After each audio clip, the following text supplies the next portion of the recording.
Good morning, good evening, good afternoon. जब भी आप मेरा ये वीडियो देख रहे हैं सभी को नमस्कार। केमिस्ट्री टाइम में आपका स्वागत है। मैं रजनीश शर्मा। आज +1 का हम फर्स्ट चैप्टर शुरू करने जा रहे हैं, some basic concept of chemistry. तो हम सीधे टॉपिक पर ही आते हैं और जनरल से टॉपिक हैं इसमें जो ऑलरेडी आपने किए भी होंगे। तो सबसे पहला टॉपिक जो हम आज डिस्कस करेंगे दैट इज़ मैटर। मैटर क्या होता है और सभी जानते हैं, the entire universe is made up of matter and energy. इन दो चीज़ों से मिलकर बना है हमारा यूनिवर्स। और अगर हम मैटर की डेफिनेशन सीधे लेते हैं तो डेफिनेशन क्या होगी? एनीथिंग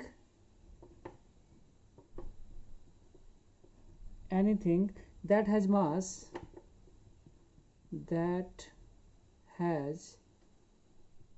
mass and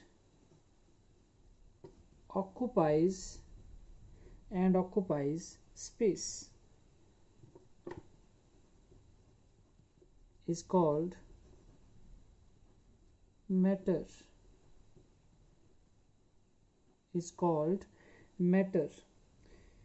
And बहुत easy definition है. It can be easily recognized because it occupies space and has some mass. Everything around us, for example, अगर हम बात करते हैं यहाँ पे एग्जाम्पल के, तो सबसे पहला एग्जाम्पल हमारे पास बुक जहाँ से हम अभी पढ़ रहे हैं, देन पेन, देन आपका टेबल। कोई भी एग्जाम्पल यहाँ पे ले सकते हैं आप, क्यूब ऑफ शुगर, कुछ भी, साल्ट एक्सेट्रा। अब फॉर एग्जाम्पल ये हम पेन की बात करते हैं, ये आपका पेन मैंने यहाँ रख दिया। अब ये जो पेन आप देख रहे हो, इस पेन को अगर आप ध्यान से देखो तो क्या है ये? एनीथिंग, कुछ भी हो सकता है ये। एनीथिंग दैट हैज़ मास, इसका कुछ ना कुछ मास है, हम उठा के देख रहे हैं इसका मास है। एंड ऑक्यूपाई सम स्पेस, और ये स्पेस को भी ऑक्यूपाई कर रहा है।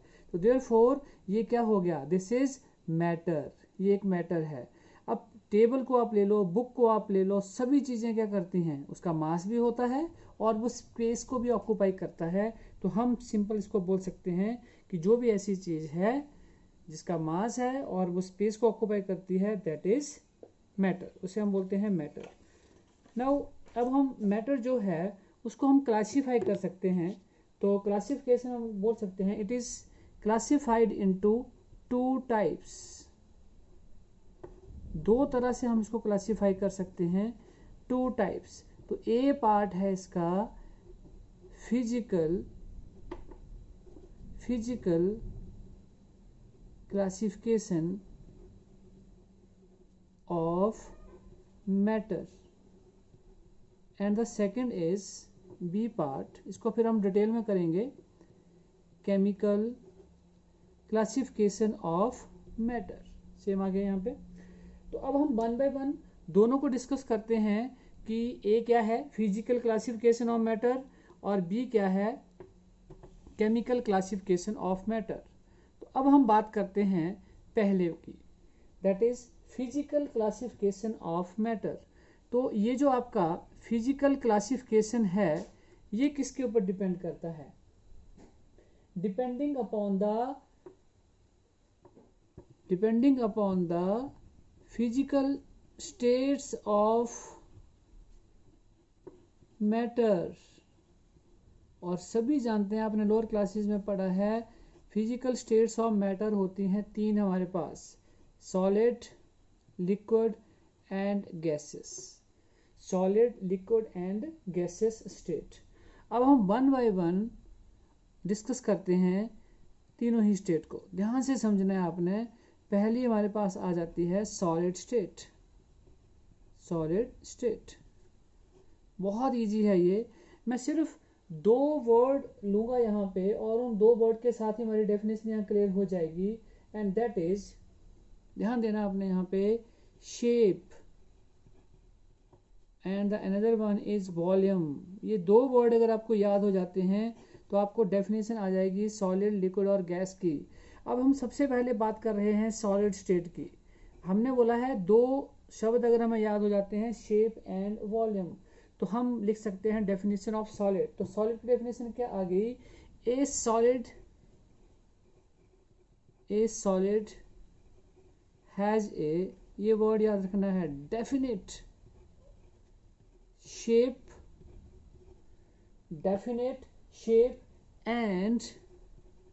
and possesses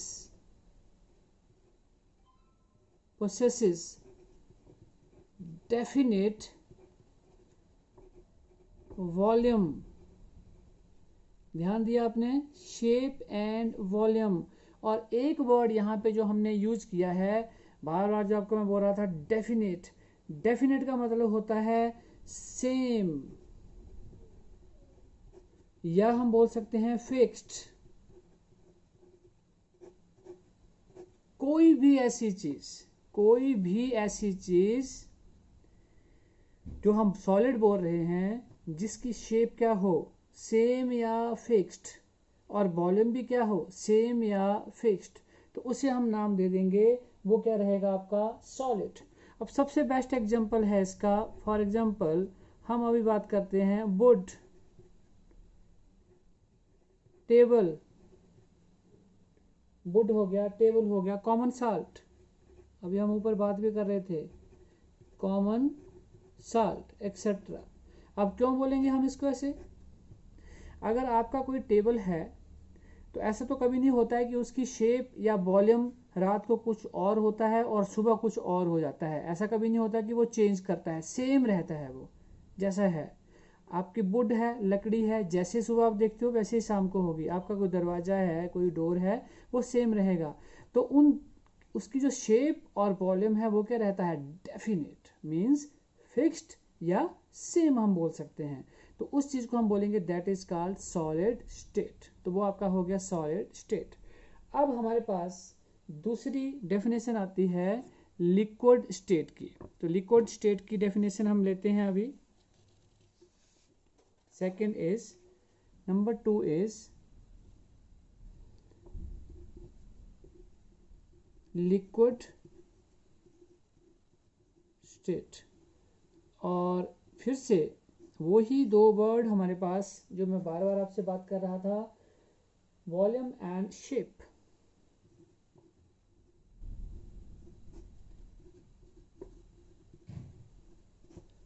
अब लिक्विड को अगर हम ध्यान से देखें, पहले इसकी हम डेफिनेशन लिख लेते हैं। A liquid has a liquid has a, इसका क्या डेफिनेट होगा, डेफिनेट वॉल्यूम। अभी समझेंगे, definite volume and but not definite shape। ध्यान देना, अभी एक चीज जो है वो डेफिनेट नहीं रही, फिक्स नहीं रही। बहुत सिंपल है। अगर हम बात करते हैं, सबसे बेस्ट एग्जांपल ही इसका क्या होता है, वाटर। अब हमने वाटर लिया और हमने, मान लीजिए हमने 1 लीटर वाटर लिया और उस वाटर को मैंने एक बकेट में डाल दिया,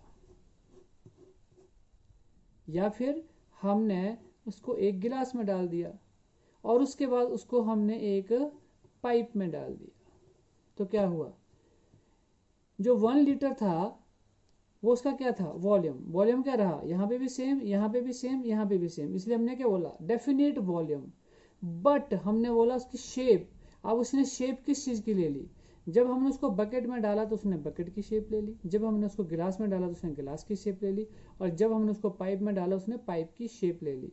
तो उसकी जो शेप थी वो क्या हो गई, नॉट डेफिनेट शेप। तो सिंपल सी चीज़ है, आपने यही 2 वर्ड याद रखने हैं, शेप एंड वॉल्यूम। तो आपको डेफिनेशन वो भी क्लियर हो जाएगी। और आपने पानी के बारे में सोचना है, जैसे मैंने एग्जांपल दिया है उसको आपने लाइव सोचना है कैसे होगा कि नहीं होगा, तो आपको क्लियर हो जाएगा कि yes, got it. Now the last one is third, gases. Gaseous state, gaseous state में कुछ भी डेफिनेट नहीं रहता, दोनों ही चीजें इनडेफिनेट हो जाती हैं। जैसे a gas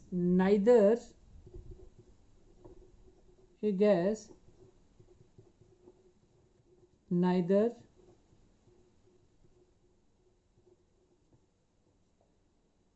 possesses a definite volume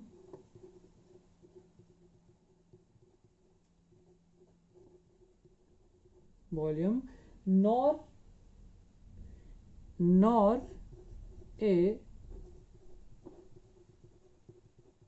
definite shape। अभी हमने बोला, ये वर्ड आपने ध्यान देना है यहाँ पे, नाइदर नॉर, ना ही तो यहाँ पे डेफिनेट वॉल्यूम होगा, ना ही डेफिनेट शेप होगी। और ये सारे आप लोग जानते हैं कि it occupies the volume, whole of the volume of the vessel. जितना भी, जैसे आपका सिलेंडर होता है, तो अगर आपकी गैस ज़्यादा होती है तब भी पूरे में होती है, और जब आपकी गैस कम होती है वहाँ पे तब भी वो हर कोने में होती है, ऊपर भी होती है, नीचे भी होती है, मूवेबल होती है।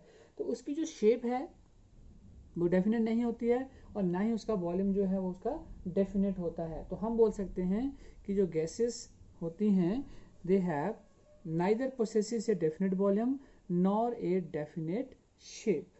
तो ये हमारा फर्स्ट पार्ट था जो हम ए पार्ट कर रहे थे, इसका physical classification of matter. Now अब हम आते हैं इसके सेकेंड पार्ट के ऊपर। Now second part is B part, और बी पार्ट में हम यहाँ लिखना चाहेंगे, हमारी क्लासिफिकेशन क्या थी, chemical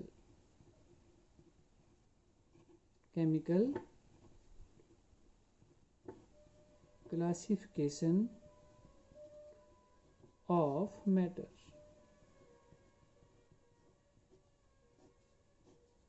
chemical classification of matter.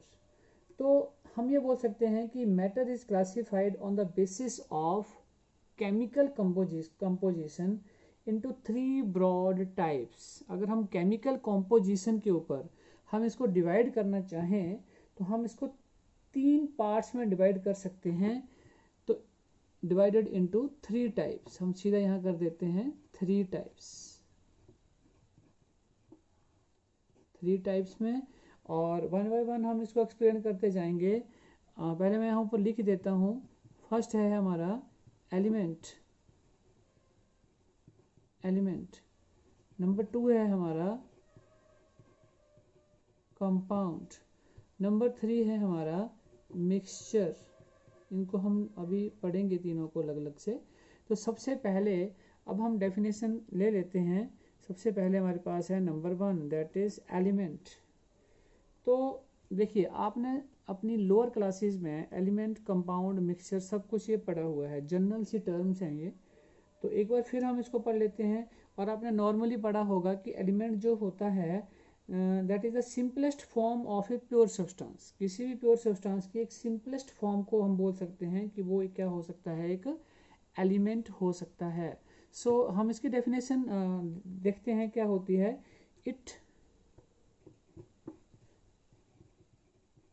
may be defined as the simplest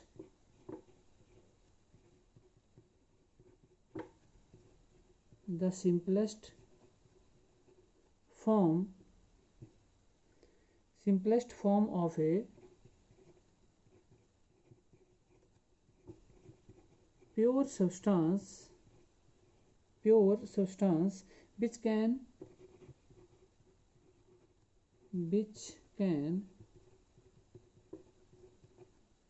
neither be decomposed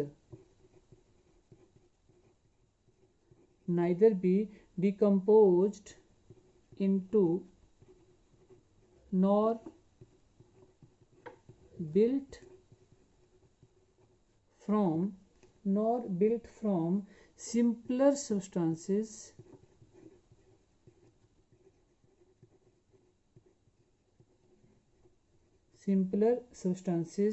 by ordinary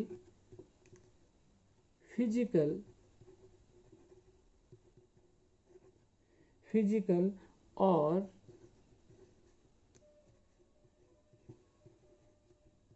chemical methods. अब जरा डेफिनेशन के ऊपर हम ध्यान देते हैं। सिंपल है, क्या बोला हमने कि प्योरेस्ट फॉर्म होती है, it may be defined as the simplest form of a pure substance which can neither be decompose, ना ही तो हम इसे तोड़ सकते हैं, इनटू नॉर, ना ही तो बिल्ट फ्रॉम सिंपल सब्सटेंसेस, और ना ही हम इसको सिंपल सब्सटेंसेस से बना सकते हैं बाय ऑर्डिनरी फिजिकल और केमिकल मेथड। तो ये प्योरेस्ट फॉर्म होती है। और सबसे बड़ी बात क्या है यहाँ पे, अगर हम सिंपल एक एग्जांपल की बात करते हैं तो सभी जानते हैं एग्जांपल, बहुत सारे एग्जांपल हैं अब तो हमारे पास पीरियोडिक टेबल में। तो हम सिंपल एग्जांपल की बात करें तो हमारे पास जो हमें याद जल्दी से आ सकते हैं सभी लिख सकते हैं उसको। हाइड्रोजन है, ऑक्सीजन है,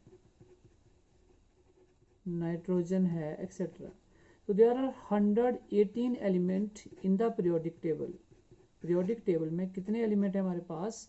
118 नॉन एलिमेंट हैं। नॉन मीन जिनको हम जानते हैं एट प्रेजेंट, जो नॉन है, ठीक है। और हम ये बोल सकते हैं कि मोस्टली 80% जो एलिमेंट हैं वो हमें नेचुरली मिल जाते हैं, नेचुरली जो हमें नेचर से मिल जाते हैं। और अदर एलिमेंट्स जो होते हैं they are prepared in the lab, वो हम लैब में प्रिपेयर कर देते हैं जो हमें ज़रूरत होती है। तो ये टोटल हमारे पास 118 एलिमेंट हो गए। अब देखो पीरियोडिक टेबल में सभी जानते हैं, जो हम बात करते हैं 118 एलिमेंट्स की, वो एलिमेंट्स में उसको भी आगे हम डिवाइड कर देते हैं। जैसे आपने लोअर क्लासेस में पढ़ा होगा कि कुछ मेटल्स होते हैं, कुछ नॉन मेटल्स होते हैं और कुछ मेटलॉइड्स होते हैं। तो हम अब वन बाय वन उसकी डेफिनेशंस को यहाँ पे लेते हैं कि मेटल्स क्या होंगे, नॉन मेटल्स क्या होंगे एंड मेटलॉइड्स क्या होंगे। सो these are again classified, elements are again further classified into following types। और उसमें हम A पार्ट जो है वो हम ले लेते हैं किसको, मेटल को। तो हम मेटल के बारे में भी आपने लोअर क्लास में बहुत डिटेल में पढ़ा हुआ है, तो जस्ट हम इसको शॉर्ट में लेते जाएंगे कि अब हम ये बोल सकते हैं कि these elements are generally solids, these elements are, ये तो हमें पता होना चाहिए, जनरली क्या होते हैं, ये सॉलिड्स ही होते हैं। और एक चीज़ पता है, जब कोई चीज़ सॉलिड है तो एंड उसके जो करेक्टरिस्टिक्स क्या हो सकते हैं यहाँ पे, तो सॉलिड्स के करेक्टरिस्टिक्स, अगर कोई चीज़ सॉलिड है तो हम ये बोल सकते हैं the it possesses some characteristics such as, क्या हो जाता है इसमें, ब्राइट लस्टर, चमक होती है, ब्राइट लस्टर होगा, हार्डनेस, क्योंकि हार्डनेस होगी, they are rigid and they are good conductor of heat and electricity. अब ये तो एक सिंपल इसके करेक्टरिस्टिक्स हो गए जो सभी हम पहले से जानते हैं। और एक चीज़ और बोल सकते हैं, they are generally malleable and ductile, they are generally malleable and ductile. अब ये मैलिएबल जो वर्ड आपने यूज़ किया, हमने यूज़ किया, ये क्या होते हैं, they can be beaten into thin sheets. इसको हम अगर बीट करते हैं जोर जोर से तो it is converted into thin sheets, ठीक है। तो ये बोल सकते हैं। और डक्टाइल क्या होते हैं, can be drawn into wires, अगर इसकी वायर्स बनानी हो तो इसलिए ये प्रॉपर्टी यूज़ करते हैं, तो डक्टाइल होते हैं ये। तो सिंपल से हमने बोला ये सॉलिड होते हैं, तो नेचुरली कोई भी चीज़ सॉलिड है तो वो क्या होगी, हार्ड होगी, हार्ड है तो रिजिड होगी। और ब्राइट लस्टर होता है, इसमें गुड कंडक्टर हीट और इलेक्ट्रिसिटी होते हैं। और हम यहाँ पे एक चीज़ और यहाँ पे ऐड कर सकते हैं, 80% element in the periodic table are metal. क्या होते हैं वो? मेटल ही होते हैं। 80% एलिमेंट हमारे पीरियोडिक टेबल में मेटल ही हैं। और मेटल में अगर हम कुछ एग्जांपल लेना चाहते हैं तो for example copper, iron, sulphur etcetera. तो ये तो 80% है, तो बहुत सारे एग्जांपल हैं हमारे पास यहाँ पे। अब मैं यहाँ पे एक चीज़ और ऐड करना चाहूँगा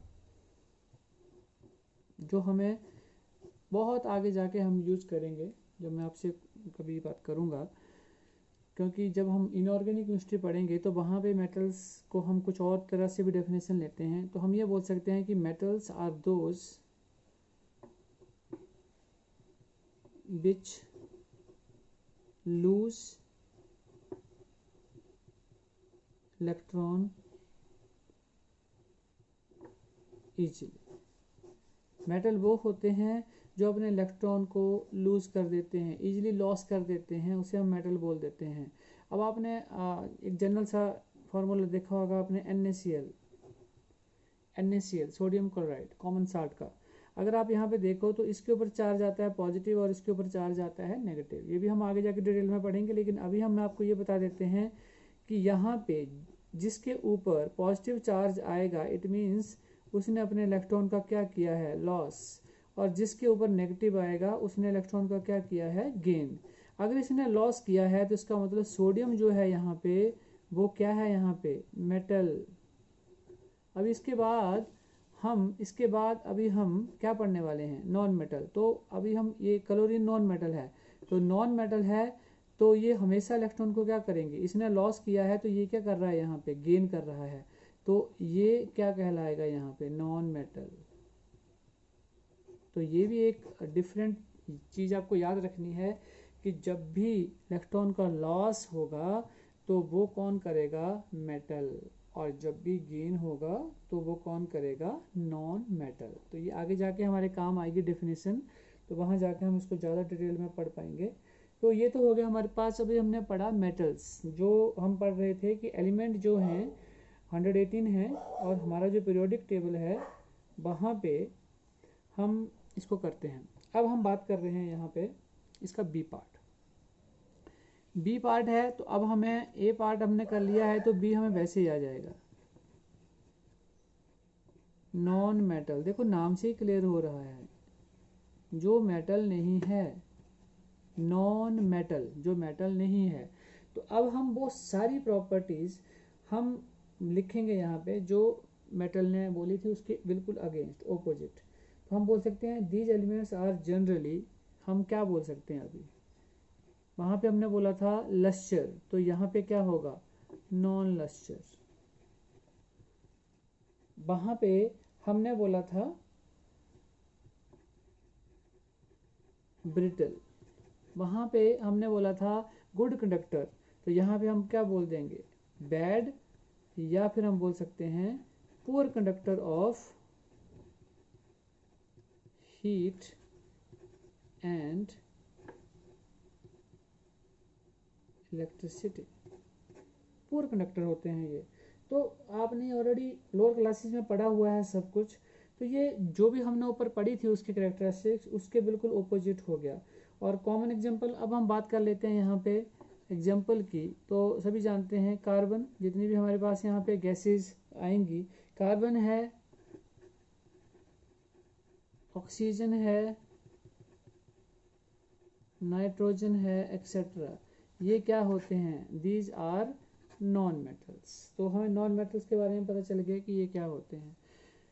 सो अब हम आते हैं इसके थर्ड पार्ट के ऊपर, जो दोनों की ही प्रॉपर्टी दे, दैट इज सी पार्ट। तो उसे हम क्या नाम देंगे?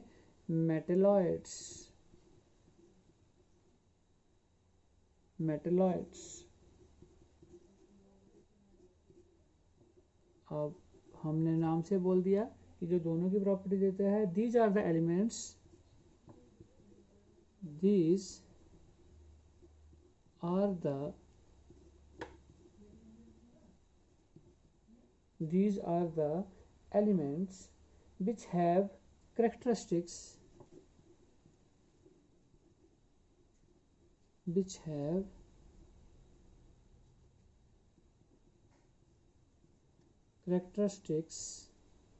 किस चीज के, common to both metals and non-metals, metals and non-metals, जो दोनों के ही कैरेक्टरिस्टिक्स थे, दोनों ही प्रॉपर्टी को शो करे, तो उसे हम बोल देते हैं मेटलॉइड्स। और मेटलॉइड्स में हमारे पास एग्जांपल है सिलिकॉन, आर्सेनिक,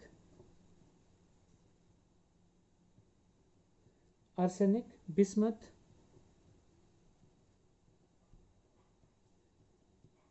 एंटीमनी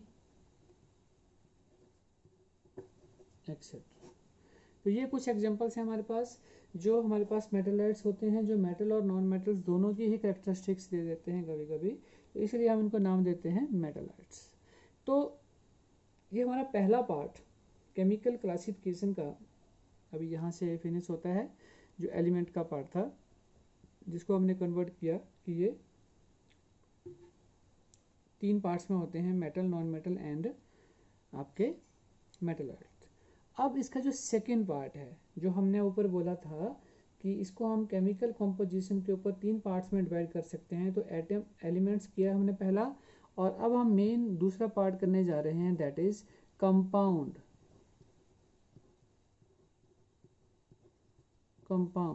ध्यान से समझना है इसको भी आपने डेफिनेशन को, कि कंपाउंड क्या होते हैं। तो पहले हम इसकी डेफिनेशन लिख लेते हैं एंड देन हम इसको क्लियर करते हैं कि what are compounds.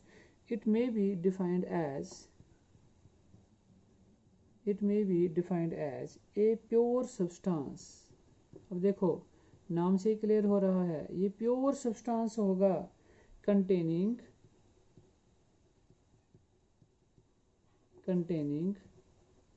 2 or more elements, 2 या 2 से ज़्यादा एलिमेंट्स होंगे यहाँ पे, combine together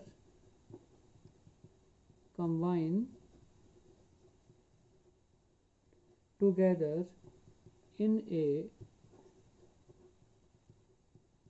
definite proportion by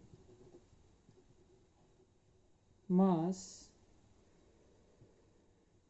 यहाँ तक की इस डेफिनेशन को हम लेते हैं, ध्यान से समझना है आपने। ये एक प्योर सब्सटेंस हो सकता है विच कंटेनिंग 2 और मोर एलिमेंट्स को हम कंबाइन करेंगे इन ए डेफिनेट प्रपोर्शन। अभी हम बात करके आए थे फिक्स प्रपोर्शन बाय मास, तभी हम बोलेंगे कि वो एक कंपाउंड है। फॉर एग्जांपल सबसे बेस्ट एग्जांपल जो है हमारे पास, that is H2O, water. For example, water always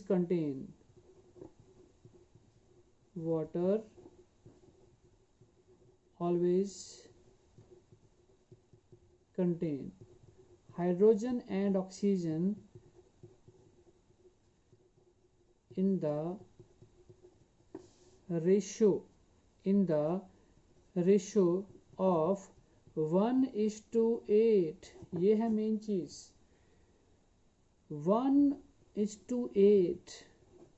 1 भाग हाइड्रोजन होगी और 8 भाग क्या होगा, ऑक्सीजन। और ये फिक्स्ड प्रपोर्शन है, ये प्रपोर्शन चेंज नहीं होगा कभी भी, तो हम बोलेंगे कि इसलिए वो कंपाउंड होगा। फॉर एग्जांपल अगर हम बात करते हैं वाटर की, वाटर चाहे इंडिया का है, चाहे यूएसए का है, चाहे किसी भी कंट्री का है, चाहे रिवर का है, चाहे किसी नाला का है या किसी नाली का है, अब हंसेंगे आप तो जितने भी ये वाटर मैंने आपको अभी बोले हैं यहाँ पे, इन सभी का जो प्रपोर्शन है दैट इज क्या होता है, 1:8। इसलिए हम बोल देते हैं कि वाटर इज ए कंपाउंड। इसलिए इसको हमने स्टार्टिंग में देखो बोला है ए प्योर सब्सटेंस कंटेनिंग 2 और मोर एलिमेंट। यहाँ पे एक एलिमेंट हाइड्रोजन है, 2 हमने ये लिए, 3 हो गए। लेकिन इसको कंबाइन जब हमने किया in a definite proportion by mass, तब हम इसे बोल सकते हैं दिस इज कंपाउंड। ओके, तो ये हो गया आपका कंपाउंड। अब जैसे अभी हमने एलिमेंट्स का पढ़ा था आगे, और उसको भी आगे हमने डिवाइड किया था पार्ट्स में, तो यहाँ पे भी हम कंपाउंड को 2 पार्ट्स में डिवाइड करेंगे, और इट इज अगेन फर्दर सब डिवाइडेड इनटू 2 पार्ट्स। और 2 पार्ट्स में अगर हम बात करते हैं, सो फर्स्ट इज, लिख सकते हो आप आगे, compounds classified into 2 types. 2 types में क्लासीफाई कर सकते हैं इसको भी हम। तो इसका ए पार्ट सिंपल है, ये भी आपने पढ़ा हुआ है पहले, in organic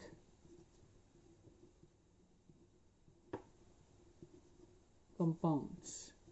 Inorganic compounds, these are the compounds, क्या होते हैं ये, these are the compounds which are obtained from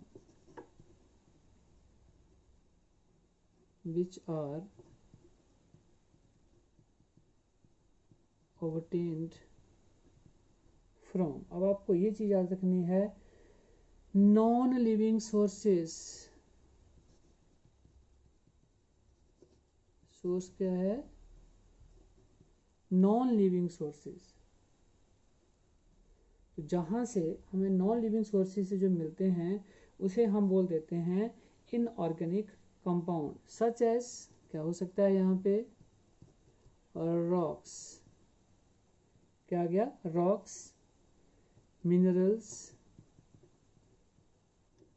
etcetera. और इसमें एग्जाम्पल्स हम क्या ले सकते हैं, कॉमन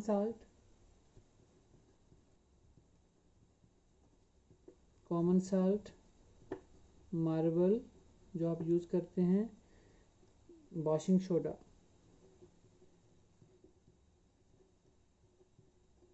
एक्सेट्रा। तो these are the compound which are obtained from the non living sources, जो सांस ना लेते हों, और वो क्या होते हैं, रॉक्स एंड मिनरल्स। जो भी हमें यहाँ से सब्सटेंस मिलेंगे उसे हम बोल देते हैं कौन से कंपाउंड होंगे, वो इनऑर्गेनिक कंपाउंड। नाउ इसका बी पार्ट है हमारे पास ऑर्गेनिक, तो बिल्कुल इसका ऑपोजिट रहेगा ये ऑर्गेनिक कंपाउंड। ऑर्गेनिक कंपाउंड्स में बिल्कुल ऑपोजिट हो गया, तो हम बोल सकते हैं these are the compound which are obtained from the, सीधा यहाँ पे लिख सकते हैं क्या, लिविंग सोर्सेस, जो हमें लिविंग सोर्सेस से मिलते हैं, सच एज, क्या आ जाएगा यहाँ पे, plants and animals, plants and animals. For example, हम एग्जाम्पल के तौर पर क्या ले सकते हैं, यहाँ पे हमारे पास आ जाता है कार्बोहाइड्रेट्स,